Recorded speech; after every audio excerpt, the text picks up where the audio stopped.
할렐루야, 할렐루야, 할렐루야. 하늘과 땅을 잇는 교회에서 가을이 무르익어가는 10월 둘째 주일 예배를 함께 드릴 수 있게 하신 하나님께 영광을 드립니다.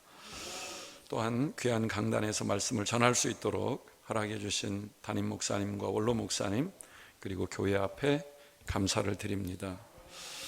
한번 인사하겠습니다. 거룩한 선택을 하셨습니다. 위대한 선택을 하셨습니다. 복된 선택을 하셨습니다. 거룩한 선택을 하신 당신은 거룩한 사람입니다. 위대한 선택을 하신 당신은 위대한 사람입니다. 조금 길죠? 복된 선택을 하신 당신은 복된 사람입니다. 여러분, 신앙생활을 한마디로 말하면 선택입니다. 신앙생활은 선택인데 한 발자국의 선택이에요.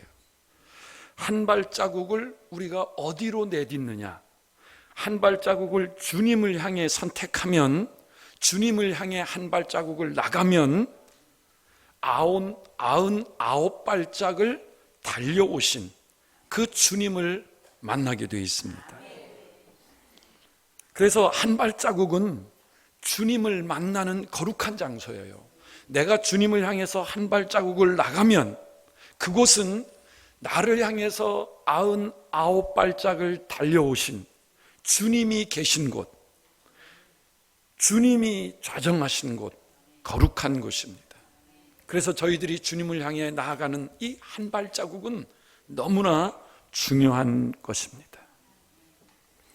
오늘도 여러분들 연휴라고 제가 들었는데, 오늘 주님 앞에 나온 것은 여러분의 한 발자국입니다. 오늘 이 시간이 99발짝을 찾아오신 주님을 만나는 거룩한 시간이 될 줄 믿습니다. 한 발자국을 주님을 향해서 선택하면 99발짝을 달려오신 주님을 만나게 되면, 그 주님을 만나면 우리에게 깨닫는 은혜가 있어요.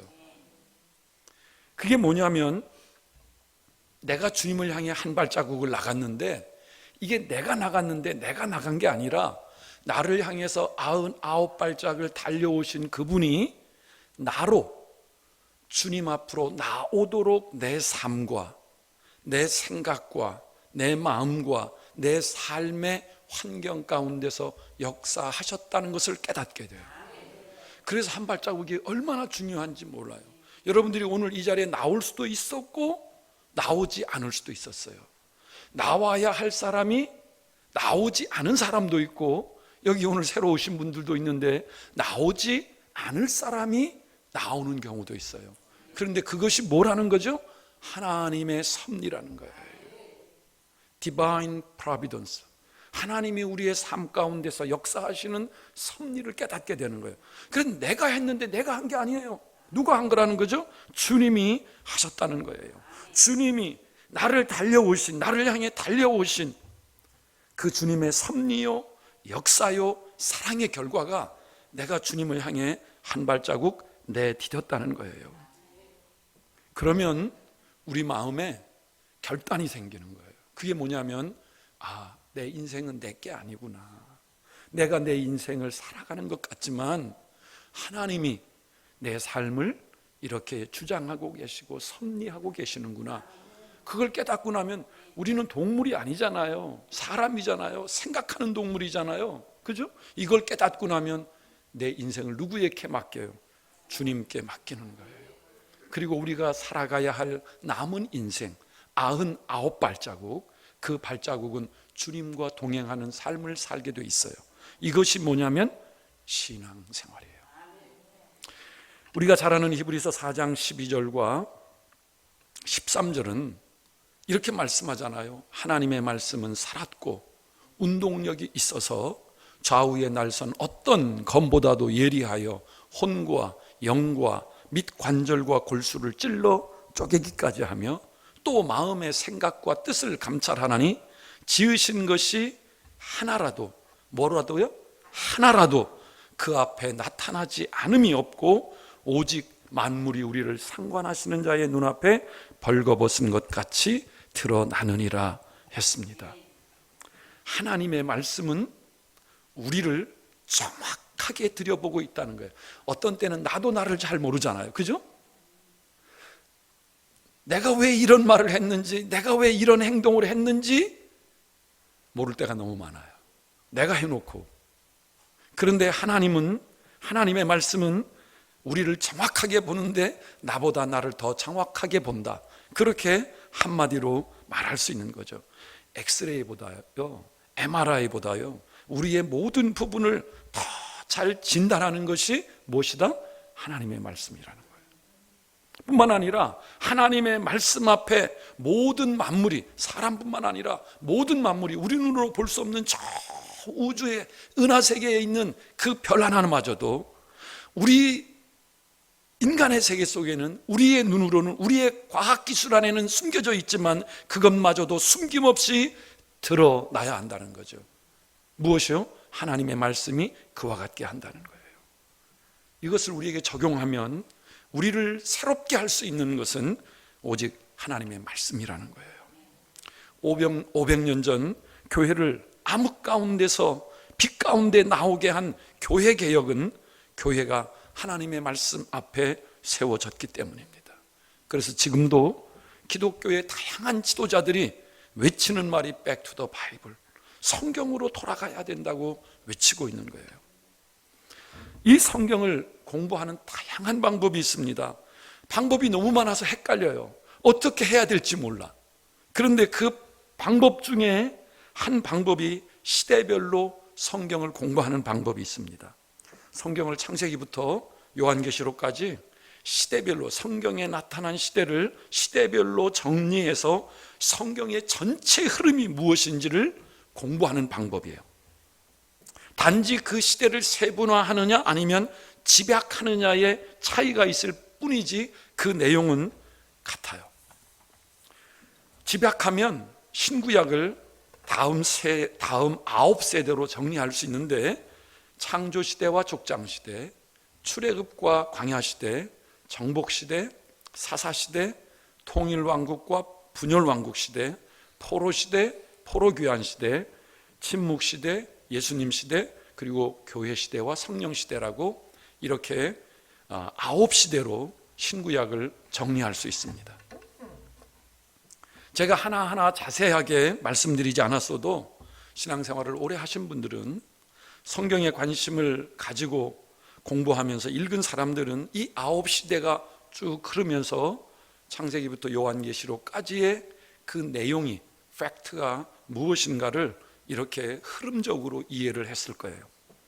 성경을 이처럼 시대별로 나누어 정리하고 그 내용을 조금만 깊이, 조금만 자세히 들여다보면 각 시대마다, 시대는 다 다른데 각 시대마다 말하고 있는 것이 동일하다는 거예요. 그래서 그 시대에 있는 그 말씀을 통해서 우리가 몇 가지 질문을 발견하고, 그리고 질문에 대한 답을 찾을 수 있다는 것을 알게 됩니다. 그 첫 번째 질문이 뭐냐면, 제가 질문할 테니까 여러분 생각해 보세요. 우리 기독교 신앙을 한마디로 표현한다면 무엇일까? 이 9시대, 각 시대마다 다 다르지만 그 각 시대가 우리에게 주는, 그 시대 속에서 발견할 수 있는 게 뭐냐면, 우리의 신앙에 대한, 우리의 신앙이 어떤 신앙이냐, 우리 기독교 신앙을 한마디로 표현한다면 각 시대 속에서 동일하게 우리에게 가르쳐주고 있는 게 뭘까라고 하는 이 질문을 발견할 수 있는데, 그 질문에 대한 답은 예배하는 거라는 거예요. 두 번째는 예수님을 구세주로 고백한 성도들의 삶을 가장 잘 설명한 것. 우리가 예수 믿는다고 했는데, 예수 믿는다고 하는 그 믿음을 한마디로 딱 표현한다면 무엇이 가장 정확하고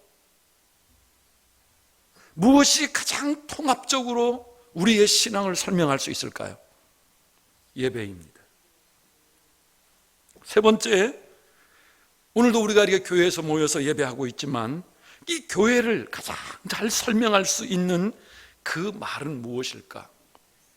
그것은 예배 공동체입니다. 여러분, 교회가 예배가 없다면 교회는 교회로 존재할 이유가 없어요. 제가 어렸을 때는 교회는 뭐 하는 것이냐면 예배하는 것이었어요. 예배는 어디서 하는 거예요? 교회에서 하는 거였어요. 그것이 그냥 누가 만들어낸 게 아니에요. 우리의 신앙의 선배들이 성경을 보니까 교회는 그런 곳이었어요. 네 번째, 목회를 한마디로, 저도 목사지만 목회를, 주의 일을 한마디로 설명할 수 있는 그 한 단어가 있다면 그 한 단어가 무엇일까요? 성도를 진리와 영의 예배자로 세우는 거예요. 그게 뭐냐면 목회입니다. 지금 저희 교회도 새생명 축제, 전도 축제를 11월 12일 날 하려고 준비하고 있는데, 우리 하늘과 땅을 잇는 교회도 한대요. 교회가 전도해야 돼요. 그런데 전도하는 목적이 뭐예요? 그들이 하나님 앞에 예배자 되게 하려고 하는 거예요. 다섯 번째,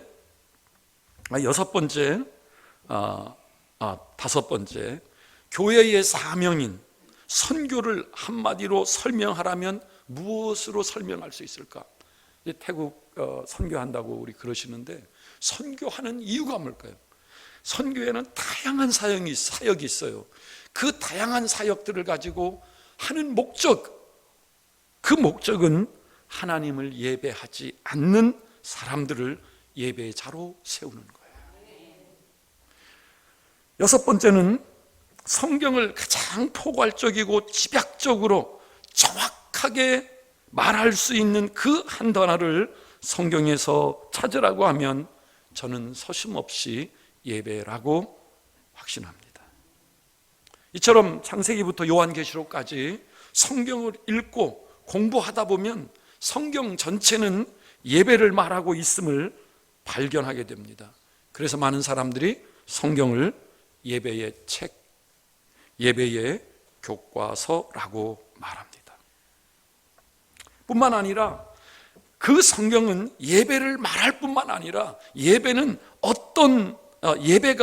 어떤 예배인지, 예배는 어떻게 드려야 되고 우리의 예배는 어떤 예배가 되어야 하는지를 우리에게 말해주고 있어요.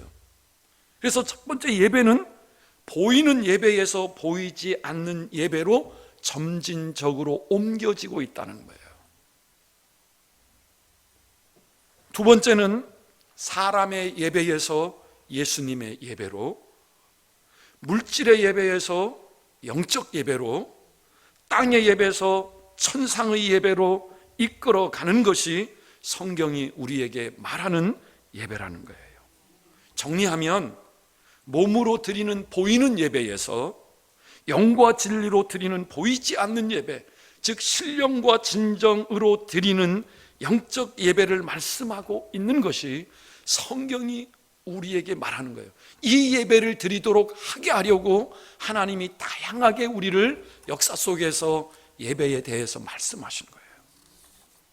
그래서 바울은 로마서 12장 1절과 2절에서 예배에 대해서 말할 때, 그러므로 형제들아 내가 하나님의 모든 자비하심으로 너희를 권하노니 너희 몸을, 누구의 몸을요? 너희 몸을 하나님이 기뻐하시는 거룩한 산제사로 드리라. 이는 너희의 드릴 영적 예배니라. 너희는 이 세대를 본받지 말고 오직 마음을 새롭게 함으로 변화를 받아 하나님의 선하시고 기뻐하시고 온전하신 뜻이 무엇인지 분별하도록 하라 했습니다. 우리가 드려야 할 예배는 영적 예배라는 거예요. 여러분, 영적 예배는 어떻게 드려야 된다는 거예요? 우리의 몸을 드리는 거예요. 네? 예배는 영적인 거예요. 오늘도 우리 목사님 찬양했지만 하늘로부터 내려오는 은혜가 있어야 되는 거예요. 영적이어야 돼요. 그런데 그 영적인 것이 무엇을 통해냐면, 여러분들이 이렇게 몸으로 나오지 않으면 영적인 역사가 이루어지지 않는 거예요. 우리가 한 발을 주님 앞에 내딛지 않으면 나를 향해 99발짝을 달려오신 그 영이신 하나님, 그 하나님을 만날 길이 없는 거예요. 그래서 우리가 드려야 할 예배는 영적 예배인데 그 영적 예배는 뭐로 하는 거다? 몸으로 하는 거예요. 어떤 분이 그런데요, 나는 몸으로 가지 않아도 마음은 같다고요. 거짓말이에요. 아니면 잘 모르는 거예요. 그런데 우리의 몸을 어떻게 하는 거냐면 하나님이 기뻐하시는 살아있는 제물로 구별하는 거예요. 그거를 2절에서는 뭐라고 했냐면 이 세대를 본받지 않는다는 거예요. 쉽게 유행을 따라가지 않는다는 거예요. 하나님의 뜻을 삶 속에서 발견하고 그 하나님의 뜻을 따라가는 것이 내 몸을 산제물로 드리는 것, 내 몸이 영적 존재가 되는 거예요. 이렇게 예배자로 승리하는 신앙생활을 하려면 여러분 성경을 알아야 돼요. 성경은 우리 신앙의 절대적 기준이잖아요. 절대적 기준. 이건 바꿀 수도 없어요. 그래서 이 성경을 우리가 이런 예배자로 승리하려면 이 성경을 알아야 되는데, 성경을 알려고 하면 성경을 바라보는 관점이 있어야 돼요. 관점. 물론 성경을 읽을 때는 선입견을 가지고 읽으면 안 돼요. 왜냐하면 선입견을 가지면 자기 한계를 뛰어넘을 수가 없기 때문이에요. 저와 여러분도 마찬가지잖아요. 우리가 누구를 만나도 딱 처음에 그 사람을 봤을 때 그 느낌이 있잖아요. 그 느낌, 선입견을 이 해결하는 문제는 진짜 어려운 거예요. 그런 것처럼 성경도 마찬가지죠. 성경은 선입견을 가지면 그 선입견, 내가 가진 한계를 뛰어넘을 수 없기 때문에 선입견을 가지면 안 돼요. 그럼에도 불구하고 성경을 읽을 때는 선입견이 아닌 관점을 가져야 돼요. 저는 그것을 성경을 보는 눈, 안경이라고 말하는데, 이 안경은 누가 만들어낸 게 아니라 성경을 전문적으로 연구하는 분들이 성경을 연구하다 보니까 성경에서 발견한 관점이에요. 선입견은 성경을 내 쪽에서만 읽으면 생기는 거예요. 그게 선입견이에요. 그러나 관점이라고 하는 것은 성경이 말하고 있는 성경의 원리를 발견하는 거예요.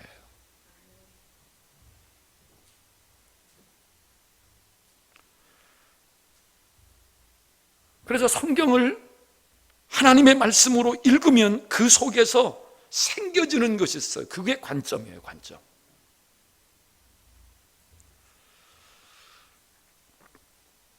그래서 성경을 나의 선입견으로 보면 오해가 생겨요. 그러나 성경을 이 관점, 성경이 말하는 이 관점으로 보면 오해가 풀리고 이해가 돼요. 그래서 여러분, 성경을 읽을 때는 반드시 기도해야 돼. 하나님, 내 눈으로 읽지 않게 하시고 하나님이 말씀하신 그 눈으로 성경을 읽게 해주십시오 라고 읽어야지, 그렇지 않으면 선입견만 쌓여가지고 목사님 설교할 때 판단하고 있고, 그러면 안 돼요.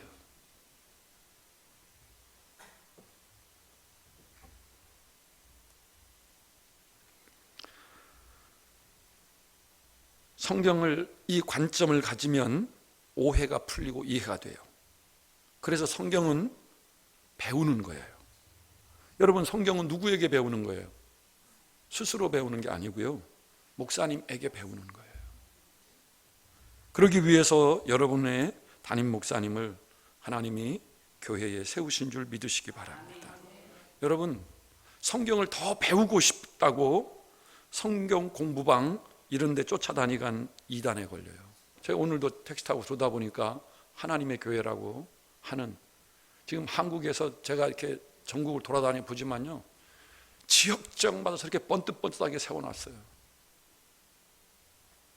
신앙생활 하다가 오해가 생겨 삐졌다고 거기 가면 여러분 지옥 가는 거예요.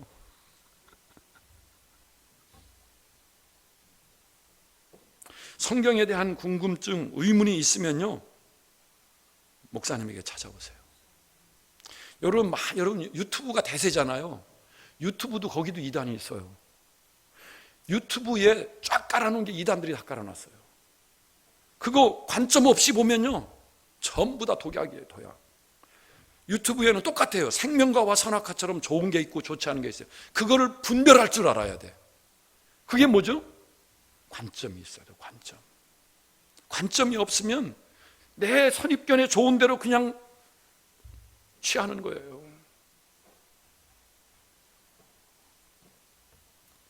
그래서 저는 그렇게 말해요. 말씀드린 것처럼 유튜브는 생명과와 선악과와 같다. 정말 쉽게 우리에게 꼭 필요하고 유익한 것을 취할 수 있지만 바라보지도 말고 만지지도 말고 생각하지도 말아야 될 것이 그 안에 가득 차 있어요. 신앙생활도 마찬가지입니다. 여러분들이 건강한 신앙생활, 바른 신앙생활, 승리하는 신앙생활을 하려면 이 말씀에 대한 관점을 목사님을 통해서 여러분들이 배우셔야 돼요. 그러면 우리가 가져야 할 성경을 보면서 가져야 할 첫 번째 관점이 뭐냐면 하나님은 누구신가 라고 하는 안경을 쓰고 성경을 읽어야 합니다. 성경을 읽으면서 최고의 관심은, 첫 번째 관심은 하나님이에요. 하나님은 누구신가라고 하는 거예요. 여러분, 이것은 선입견이 아니에요. 왜냐하면 성경은 누구의 말씀이죠?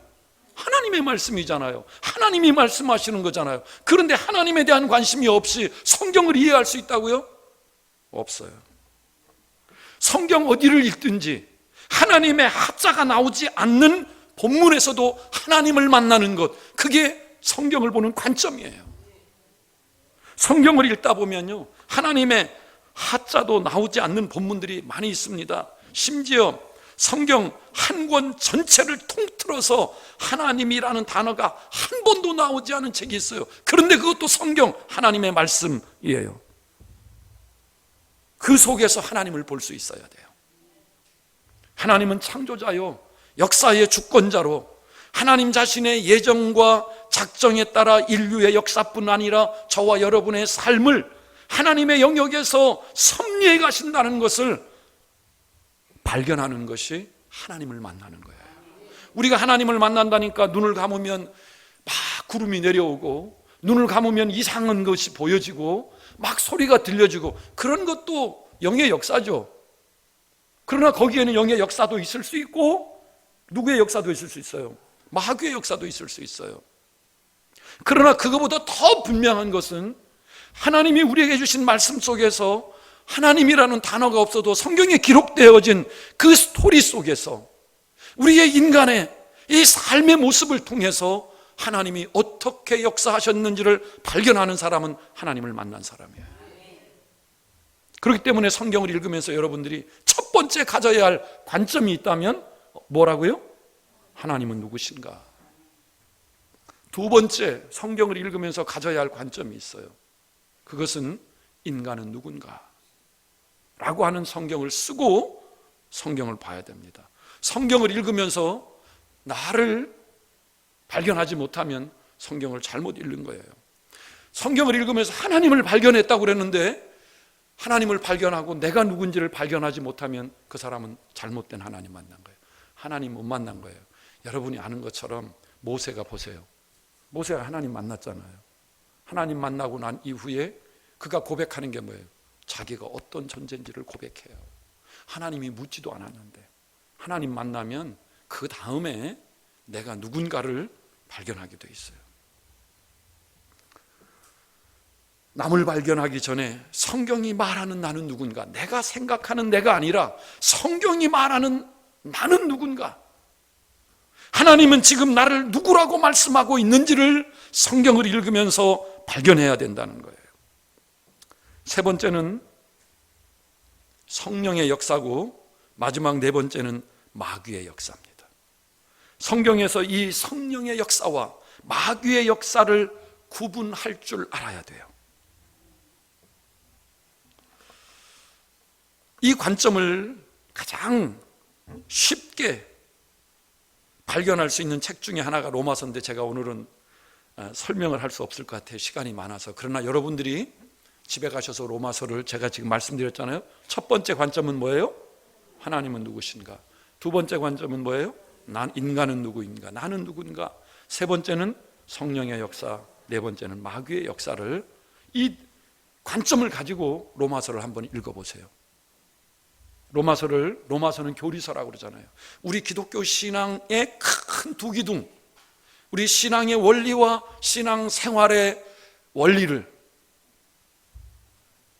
설명해 주는 것이 로마서 16장으로 구성되어져 있는 내용이잖아요. 1장부터 11장이 원리라면 12장부터 16장이 실천편이라고 말하잖아요.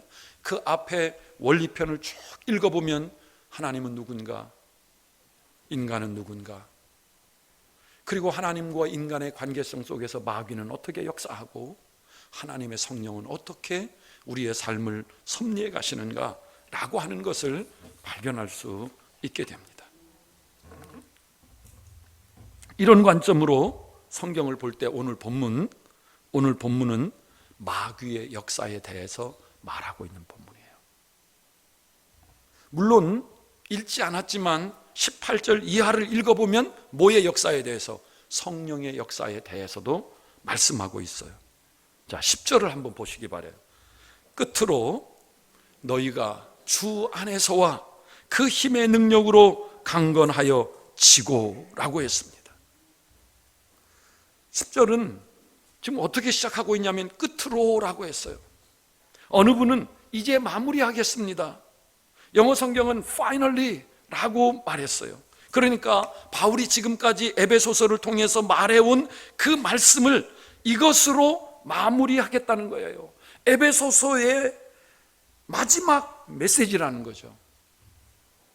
그 메시지가 뭐냐면 너희가 주 안에서와 힘의 능력으로 강건해지고, 강해지라는 거예요. 강해지라는 거예요. 너희가 강해져야 된다. 그걸 말하기 위해서 이 내용을 우리가 조금 더 정리해 보면 이런 거죠. 하나님은 강하신 분이다. 그 강하신 하나님의 능력으로 강해져야 된다는 거예요. 여러분과 제가 이 하나님의 능력으로 강해지시기를 바랍니다. 이 하나님의 능력으로 충만해지시기를 바랍니다. 11절을 같이 읽겠습니다. 시작. 마귀의 간궤를 능히 대적하기 위하여 하나님의 전신갑주를 입으라. 여러분, 하나님의 강하심으로 강해져야 할 이유를 말하는 것이 11절이에요. 그 이유가 뭐예요?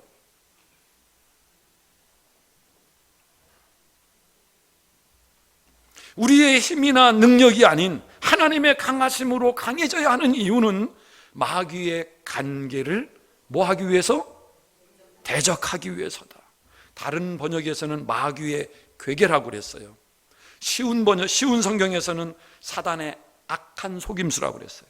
어느 분은 마귀가 여러분의 길에 던져놓은 모든 장애물이라고 설명했습니다. 왜 우리는 하나님의 능력으로 강해져야 된다고요?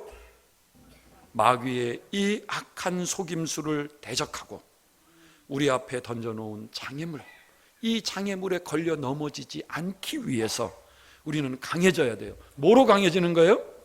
하나님의 능력으로.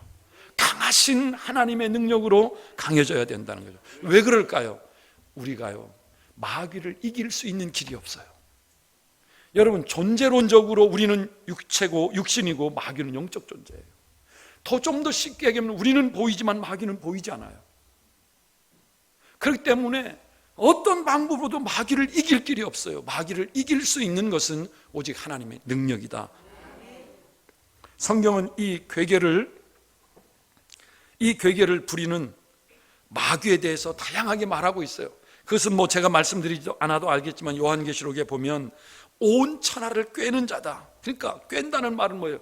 거짓 인생이 되도록 우리에게 찾아와서 독초를 먹이는 거예요. 독초를. 주보에도 보니까 목사님이 이단에 대한 얘기를 해놓았는데 이단의 특징이 뭐예요? 거짓말. 왜? 사탄의 영을 받았으니까. 누가복음 22장에 보면 이렇게 말했어요. 시몬아 보라, 사단이 밀가부르듯 하려고 너를 청구했다. 하나님에게도 청구하는 거예요. 욥기에서 보세요. 욥이 믿음으로 살려고 얼마나 몸부림쳐요. 그런데 그 욥을 향해서 마귀가 청구하잖아요. 하나님, 저 마귀를 나한테 한번 맡겨줘 보세요. 베드로전서 5장에 보세요. 마귀는 우는 사자같이 두루다니며 삼킬 자를 찾는다, 이렇게 말하잖아요.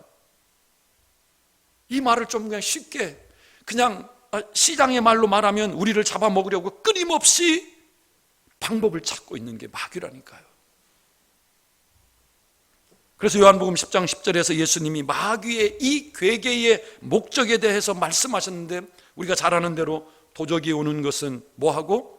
도적질하고 죽이고 멸망시키려는 것뿐이요, 내가 온 것은 양으로 생명을 얻게 하고 더 풍성히 얻게 하려는 것이라고 주님이 말씀하셨어요. 그러니까 예수님이 마귀에 대해서 말씀하셨어요. 정확하게 첫 번째 마귀는 뭐라고요? 도적이라고요. 어떤 것을 가지고 오든지 마귀는 하나님이 우리에게 주신 것을 빼앗으려고. 두 번째는 뭐예요? 도적인 마귀가 우리에게 하는 것은 도적이니까 빼앗는 거예요. 그것밖에 없어요. 세 번째는 하나님은 우리에게 복 주시고 풍성케 하시는 분이지만 마귀는 그것을 빼앗는 도적이라는 것을 여러분들이 분명하게 기억해야 돼요. 생명까지 빼앗아요. 돈 주면 떠나가는 존재가 아니에요.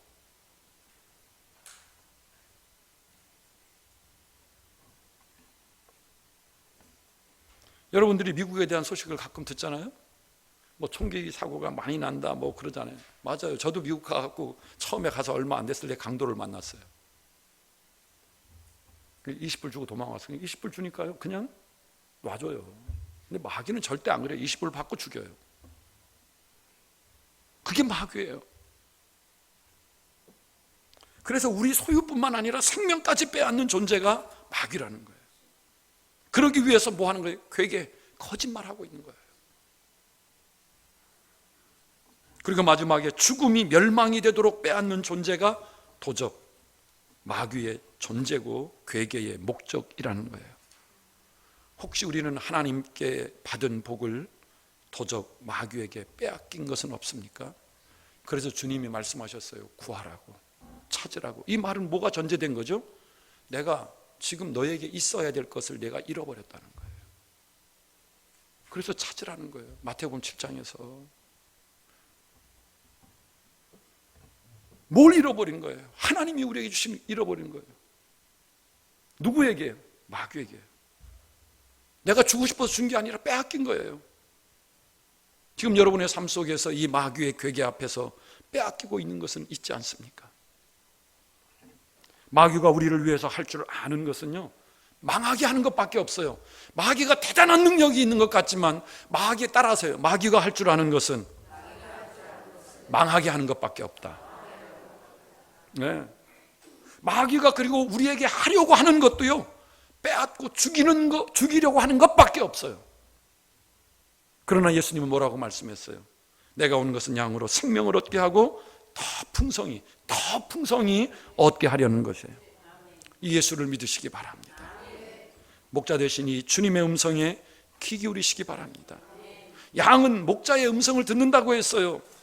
다른 소리가 들리면 그 소리로부터 도망쳐서 자기의 목자에게로 달려간다고 그랬어요. 이 목자의 음성을 따르기를 힘쓰시기 바랍니다. 마귀의 괴계를 이길 수 있는 능력은 하나님의 능력, 하나님의 입에서 나오는 모든 말씀이라고 하나님의 괴계를 향해서 예수님이 말씀하셨어요.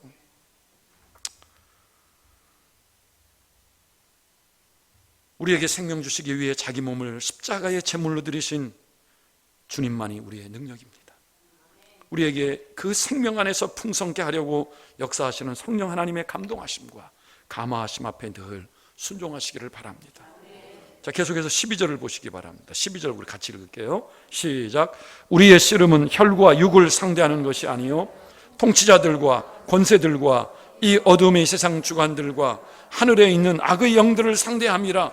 이게 무슨 말이죠? 한마디로 말하면 우리 싸움, 그 싸움의 대상이 누구냐는 거예요. 우리가 살면서 스트러글링 해야 되는 게, 스트러글링 해야 하는 대상이 누구냐는 거예요.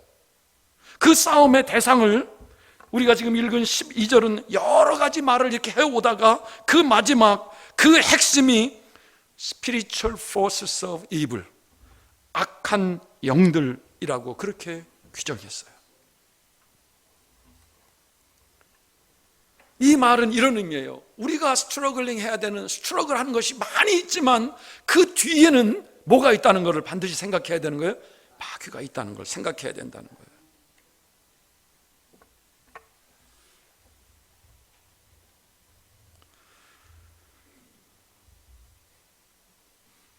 여기서 우리가 분명하게 기억해야 할 메시지가 있다고 저는 생각해요. 마귀는 괴계를 부려서 우리의 싸움의 대상이 마귀가 아니라 다른 것이라고 오해하게 만드는 거예요. 이 메시지를 여러분들이 기억하셔야 돼요.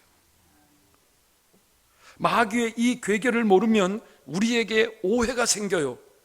뭐에 대한 오해가 생기죠? 싸움의 대상에 대해 오해가 생깁니다. 싸움의 대상이 바뀐다는 말은 내가 하지 말아야 할 싸움을 하고 있다는 거예요. 싸워야 할 존재와는 싸우지 않고 싸우지 말아야 할 존재와 싸우는 비극이 발생하게 돼요. 제가 이렇게 결혼 초기에요, 집사람하고 많이 싸웠어요. 언제 싸우냐면요, 토요일 날이나 주일 예배 갈 때. 아무것도 아니에요. 근데 싸우는 거예요. 내가 제 아내와 싸워야 될 이유가 없는데 말이죠. 내 싸움의 대상이 아닌데 내 싸움의 대상을 내가 잘못 생각하는 거예요. 아니, 지금 목사가 교회 가는데 주일 아침인데 그런 말을 해? 여러분도 오늘 나오면서, 근데 이게 제가 목사만이 아니라 많은 성도들이 그러더라고요. 오면서 첫 속에서 싸우면 온대요. 그게 뭐가 하는 거예요? 마귀가 하는 거예요. 남편이 마귀가 아니고 아내가 마귀가 아니고요, 마귀가 그 속에서 하는 거예요. 그러니까 이 본문을 통해서 우리가 기억해야 될 것이 있다니까요. 마귀는 그 괴계를 통해서 우리에게 무엇하게 하는 거예요? 대상, 우리가 싸워야 할 대상과 싸우지 말아야 할 대상을 어떻게 하는 거예요? 오해하게 하는 거예요. 저와 여러분은 군사죠. 십자가의 군사입니다. 영적인 군사예요. 그래서 우리가 싸워야 할 대상은 그 누구도 아니에요. 주님은 원수도 사랑하라고 그랬어요. 우리가 싸워야 할 대상은 마귀밖에 없어요. 악의 영들입니다. 남편이 아니에요. 아내가 아닙니다. 부모가 아니에요. 자식이 아닙니다. 나의 이웃이 아니에요. 이 대상들은 우리가 서로 사랑해야 할 대상이에요. 사사기 7장 이하에 나오는 기드온의 300용사가 이스라엘을 침략해온 미디안의 10만 대군을 어떻게 이겼습니까? 300용사가 일당 100의 용사라서 그런 게 아니에요. 미디안 군사들이 싸움의 대상에 대한 오해 때문에 자기들이 서로 싸운 거예요. 서로 찔러 죽인 거예요. 기드온의 300용사는 칼 한 번 그들과 부딪혀 보지 않았어요. 그리고 10만의 대군과의 싸움에서 이긴 거예요. 십자가의 군사가 해야 할 전쟁은 나의 지식이나 건강이나 힘이나 소유로 하는 것이 아니라 하나님의 강하심으로 하는 거예요. 그러기 위해서 우리는 하나님의 능력으로 강해야 됩니다. 하나님의 전신갑주를 완전 무장해야 된다는 것이 지금 에베소서가 말하는 거잖아요. 그렇지 않고 내 생각이 삶의 기준이 되면 내 삶에서 어떤 일이 벌어집니까? 내 경험이 사역의 기준이 되면, 여러분들이 교회에서 봉사하는 봉사의 기준이 되면 어떻게 되는 거예요? 내 고집이 신앙생활의 기준이 되면 무슨 일이 일어납니까? 한마디로 오해만 생기는 거예요. 오해가 생기면요, 안 되는 게 딱 하나 있어. 이해가 안 돼. 그러면 하나님의 말씀에 대해서도 이해가 되지 않고 오해만 생겨. 그 결과가 뭐죠? 생명과를 먹어야 하는데 선악과를 먹습니다. 그러므로 여러분, 하나님의 능력으로 강해져서 마귀의 괴계를, 마귀를 대적하시기 바랍니다. 그러면 오해가 아닌 이해가 우리의 삶들 속에서 시작되는 거예요. 여러분, 이해와 오해의 차이가 뭔지 아세요? 저는 두 가지. 첫 번째는 한자의 차이예요. 이해, 오해, 앞에 자의 차이잖아요. 근데 이 자와 오 자의 차이가 뭐죠? 한 획의 차이예요. 어를 붙이면 뭐가 되죠? 오가 되고, 이응과 이자 사이에 어자를 떼면 이가 되는 거잖아요. 획 하나의 차이예요. 붙이면 오해가 되고, 떨어지면 뭐가 되는 거죠? 이해가 되는 거예요. 그리고 이 자와 오 자의 차이는 방향의 차이예요. 이 자를 한 획을 붙여서 눕혀놓으면 오해가 되고, 누워져 있는 오자를 한 획을 떼서 세워놓으면 이자가 되는 거죠.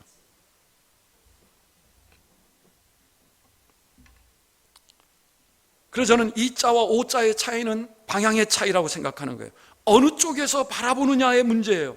내 쪽에서만 생각하고 내 쪽에서만 바라보면 뭐가 생겨요? 오해가 생겨요. 그러나 상대 쪽에서 생각하고 상대 쪽에서 바라보면 뭐가 시작돼요? 이해가 시작돼요. 이처럼 오해와 이해의 차이는 작은 차이예요. 그러나 이 작은 차이가 엄청난 돌이킬 수 없는 강을 건너게 만들 수도 있다는 것을 기억해야 돼요. 그걸 누가 노리고 있어요? 마귀가 노리고 있는 거예요. 이해하면 오해가 없어지지만 오해하면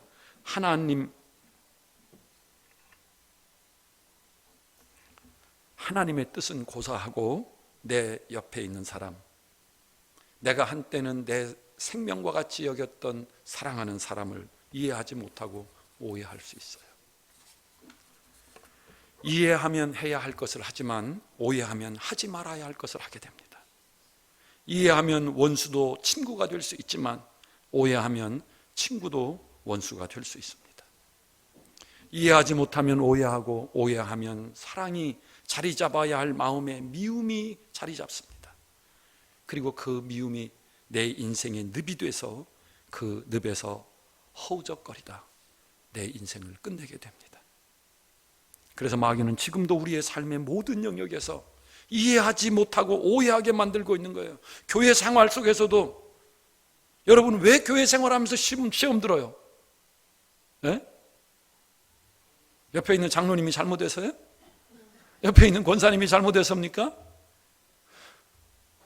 목사님이 강한 메시지를 하는데 내 얼굴을 바라보고 해서 그래요?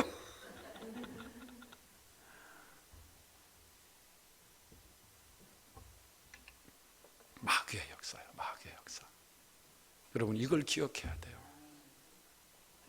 교회 생활도 가정 생활도 사회 생활에서도 마귀는 나를 사랑하는 사람, 나를 위해 지금 존재하고 있는 사람, 그 사람 편에서 바라보지 못하도록 오해하게 만들고 있어요.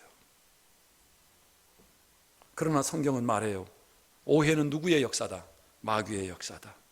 그러나 이해는 성령의 역사입니다.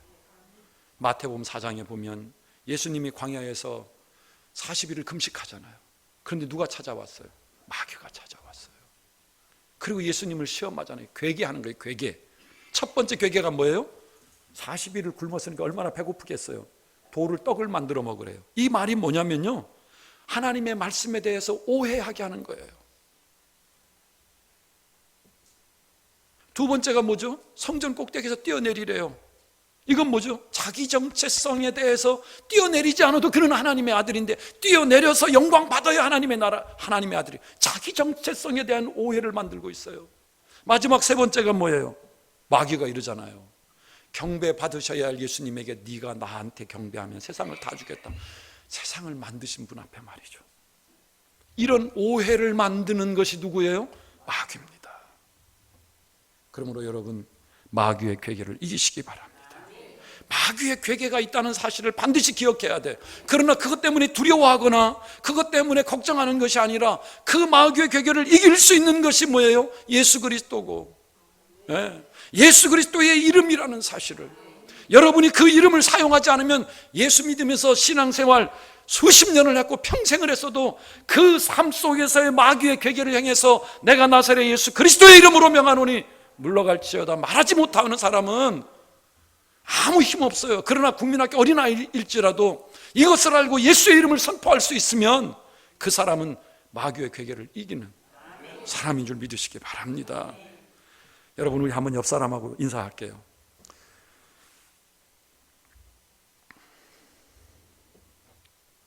오해하지 않고 이해하겠습니다. 오해하지 않고 이해하겠습니다. 마귀에게 속아서 오해하지 않겠습니다. 마귀에게 속아서 오해하지 않겠습니다. 성령의 감동하심을 따라 이해하겠습니다. 여러분, 이해를 영어로 understand이라고 하잖아요. 이거 여러분 알잖아요. 이 understand이라는 말이 두 단어의 합성어잖아요. under라는 말과 under, 아래, stand, 서다라는 뜻이 합쳐져서 만들어진 단어가 understand이에요. 여러분, 그러니까 understand이라는 말은, 이해라는 말은 남의 아래 서야 되는 게 뭐라고요? 이해예요. 남의 아래 서지 않으면 이해할 수가 없어요. 생기는 건 뭐예요? 오해 위에 오해만 생기는 거예요. 그래야 우리의 삶에 오해인 사단의 역사는 끝이 나고 성령의 역사인 참된 이해가 시작되는 줄 믿으시기 바랍니다. 그래서 이해는 아래 서는 거예요. 그래서 이해한다는 것은 나의 십자가를 기꺼이 지는 것이 이해라는 거예요. 이해하면 내가 져야 할 나의 십자가뿐만 아니라 또 다른 십자가, 곧 내가 대신 져 주어야 할 나의 이웃의 십자가를 지는 사명자가 된다는 거죠. 이처럼 우리 신앙생활은 영적 전쟁입니다. 이 영적 전쟁은 우리가 몸으로 하는 것이라고 그랬어요. 우리의 몸을 산제물로 예배자로 드리지 못하도록, 절대로 승리하지 못하도록 하는 것이 누가? 마귀가 오해하게 만들고 있는 거예요. 마귀는 이 예배자의 삶을 살지 못하도록 우리의 삶에 오해를 불러일으키고 있습니다. 하늘과 땅을 잇는 교회가 지금까지 이 전쟁을 잘 해오신 줄 믿습니다. 앞으로도 이 전쟁에서 변함없는 승리의 개가를 부르시는 그런 예배에 승리하는, 우리 이름 그대로 예배는 뭐죠? 하늘과 땅이 연결됐잖아요. 그런 교회가 되시기를 주의 이름으로 축원합니다.